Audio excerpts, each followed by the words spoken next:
Welcome back to In Business Africa. I'm Vumani Mkiza in Johannesburg, and this week we're taking a look at the South African retail sector. We've heard why South Africans love doing their shopping at malls, and also why wine estates in the Cape are partnering up with celebrities and influencers to gain better market share for their brands. South Africa's economy is not in good shape, although economic growth is expected to reach 1.5% in 2019, rising to 2.1% in 2021. But with an unemployment rate of nearly 30% and one of the most unequal societies in the world, do South Africans still have purchasing power? I sat down with Bryan Sun, Managing Director of data analytics company Nielsen, at their conference Double-Edged Demand. So to give you an example of what we mean by the two faces, when we look at it, 50% of South Africans say they feel better off than they did 5 years ago. That number is actually higher than most markets across North America and Europe, which are generally considered wealthier, more developed nations. But on the other side of the spectrum, 33% of South Africans are saying they're feeling worse off. So if you look at the what we were calling prosperity, you've got people at one end feeling better off, you've got people at the other end feeling worse off in the same market. That's what we mean by duality. Sure. And then what does that say about the purchasing power of the South African consumer, considering the fact that our economy right now is quite stagnant? It is, but I think the South African consumer is quite adaptable.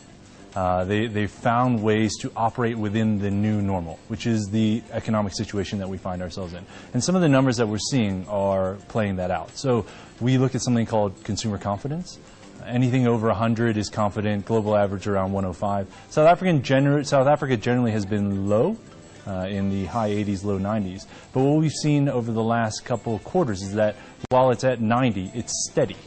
In the past, it was up and down based on whatever was happening in South Africa that week or that month or that quarter. But what we found is that people have just adapted. They've gotten used to the new normal, and they've changed their spending patterns. So we asked South Africans about their ability to manage their finances, and over 60% said it's good or excellent. And you juxtapose that with only 8% say that they can spend freely. So again, there's that duality that we're talking about. 63% say I can manage my finances. Only 8% say I've got extra money to spend, I can spend freely. So I think that's interesting. And why they're saying they can manage their finances is because they've just adapted. They are shopping on promotion. They are downsizing. They are dropping categories from their basket, or they're buying cheaper brands. And is this duality also translated in the types of items that the consumers are buying? Yeah, I think so, because we're looking at a couple of trends that are emerging. One is private label. So the retailer-owned brands, we're seeing a huge amount of growth. Definitely outpacing the growth of any of your branded goods. I think it's double-digit growth in private label. It makes up about a fifth of the total spend in South Africa. What do you mean by private label? Private label is the retailer-owned brands. So the brands that the retailer has, the unbranded goods that you see often on the bottom of the shelf.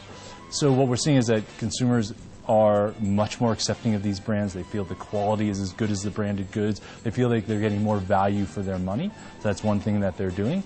But on the other side of the spectrum, the South African consumer is still buying premium goods. There's still a market for premium goods. I think it's about 25% of the total spend is on what we call premium goods. So there's a market out there. You just got to make sure that you're delivering value for your customer. Is there an opportunity for brands to gain market share if they position themselves correctly? Yeah, I think there's always an opportunity. Anytime you get a bit of disruption, anytime there's uncertainty, there's opportunity. I think the difference now is don't be average. You can't just say, okay, there is no average South African consumer. You got to find your niche, you got to find where your opportunity is, and you've got to get the right information to find out where that opportunity is. You've got to understand what value means for that consumer, and you've got to deliver on that promise. And I think that's where, in the past, it was, listen, let's try to market to the biggest, to the mass market, and we'll get growth through that. Whereas I think now people need to be much more smart, much more targeted in terms of what they're going after. Are we loyal as consumers, or are we tending to hop around a bit? Listen, I think globally, consumers aren't loyal anymore. I know globally consumers aren't loyal anymore, but in South Africa, the numbers they're scary. So only 9% of consumers consider themselves to be die-hard loyalists. They're going to stick with your brand, whatever happens. That means 91% of consumers will switch. I think something around 67% of consumers are actively looking. So that's great. If you got a new brand, you want to disrupt, you want to try to drive people to switch, it's a big opportunity. But at the same time, it is scary for companies that are trying to keep this disloyal consumer loyal to their brands. This consumer that is actively looking for other opportunities, looking for value elsewhere. I think the key is, if that's what you're looking for, there's an opportunity there. Make sure you go out and you execute on that opportunity.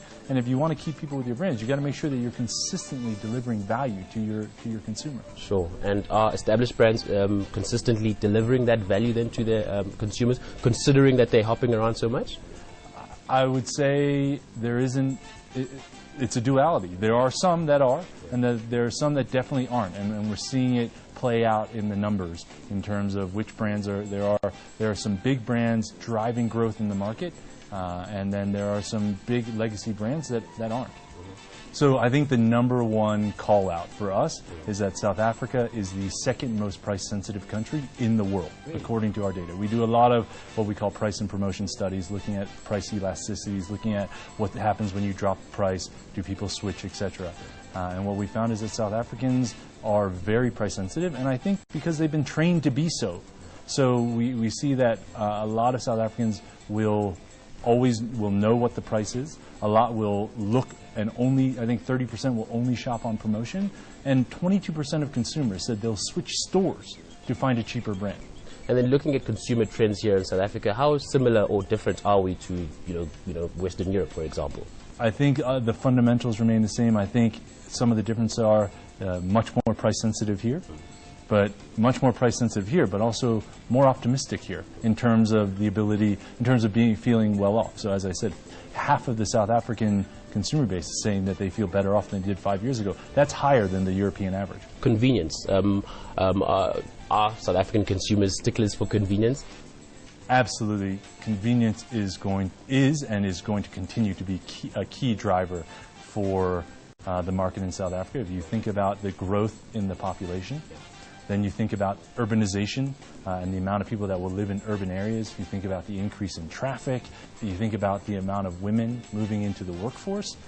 The traditional norms around shopping and at-home meals and the nuclear family, I think those are a thing of the past.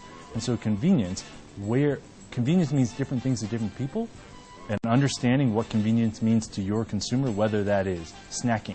I'm going to have a meal on the go. I need to have a ready-made meal. I'm going to have something delivered. I'm going to start utilizing e-commerce. I want things in different package sizes based on my needs. For me, when I look at that, that's opportunity. That's opportunity to find pockets of growth within your existing consumer base.